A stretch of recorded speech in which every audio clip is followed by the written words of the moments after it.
এত চেষ্টা করার পর আর যানজট ছড়াই না পারেন অফিসে পৌঁছতে প্রায় 10টা পারে যাবে। এটা আসলে দরহাতে চাইলেন রাস্তায় ডেলি অ্যাক্সিডেন্ট হনে কি আর নিরাপত্তা নাই। প্রবাসী যারা বিদেশ যায় তারা লাহন ট্রেডিং সেন্টার নাই সেবার ক্ষেত্রে আসলে আমার উপরে জিরো টলারেন্স। এটা আর তো সিঙ্গেল উঠে কি দূরে করে বেশি আর কষ্ট এটা লোড গা থাম খরচ কিছু নেই বাজি। বাঁশখালী উপজেলায় 15টা ইউনিয়ন 6 লাখ মানুষ, হাসপাতাল আছে একটা। আর সরকারের যে এতগুলো জিনিস দিয়ে কিছু গেল লাই তাহলে আর কিছু না পাই সরকারের মানুষ হলা হেবেল আর মজ্জাল মানে বেকারের বই থেকে আর রাস্তাঘাট তো খারাপ। ওনার এগেনি লেভেল আরা একজন সচেতন এবং সজ্জন এমপি চাই।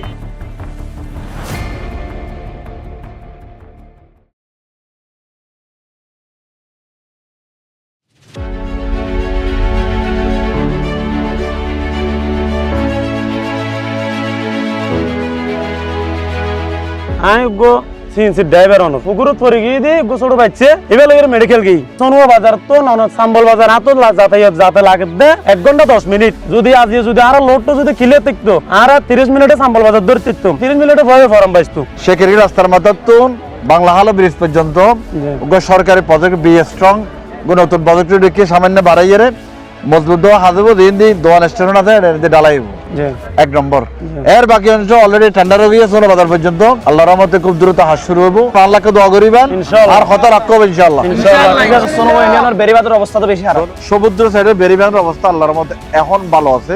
প্রেমাশিয়া সাইডে বেরিবার আবার ভাঙি দের গই এন লের কথা হইলে আই এক্সচেঞ্জ সাবল্লাহ হতই এসবি সাবল্লাহ হতই ইমার্জেন্সি বর্ষার আগে আর মেরামত করি যে অংশ নষ্ট ঠিক করিব জলকদার হালো বেরিবার লই আর একটা প্রাণ লই 810,000 কোটি টাকার গুড ডিপিপি পাস করে বলে চেষ্টা করি। রাস্তায় মেরিমান সুইচ গেট নির্মাণ সংযুক্ত হাল হন ইয়ান যদি বাজে আল্লাহর মধ্যে গরিবদের বাসকালীর বেরিবাদের সমস্যা আর না থাকবে ইনশাআল্লাহ। আর নেতা ডাক্তার শফিকুর রহমান ম্যানিফেস্টো ঘোষণা দিয়ে বাংলাদেশের প্রতিটি ডিস্ট্রিক্টে একটা বিশেষায়িত হসপিটাল দিব যাতে করে বয়োবৃদ্ধ এবং ছোট বাচ্চাগুলোর চিকিৎসা ফিরে থাকবে ইনশাআল্লাহ।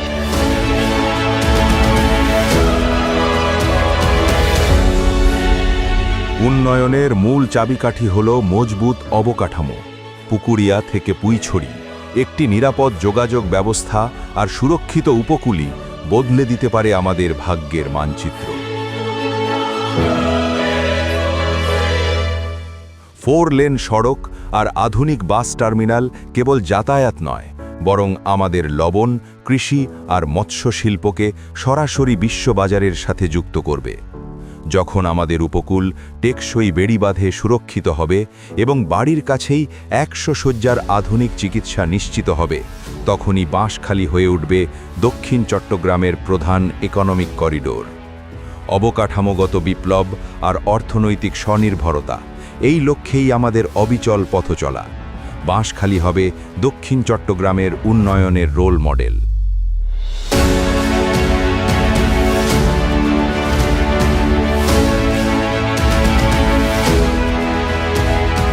দুর্নীতি বন্ধ হইলে হাত বাকি না থাকিব দুর্নীতি বন্ধ করি বেল্লাই আর সোনালী সমাজ গঠন করি বেল্লাই আর ইনসাফর বাংলাদেশের লাই শহীদ হাদি জুলাই যুদ্ধ অকল রক্ত দিয়ে ইতারা রক্তর মূল্যায়ন লাই উগ্র হা বড় যুদ্ধ করি আর উগ্র ন্যায়ের প্রতি দাঁড়ি ফেরল্লা আর যুদ্ধ করি আমরা আসন্ন আল্লাহ দিলে। সমৃদ্ধ বাঁশখালী গড়তে অধ্যক্ষ মাওলানা জহিরুল ইসলামকে দাঁড়িপাল্লা মার্কায় ভোট দিন।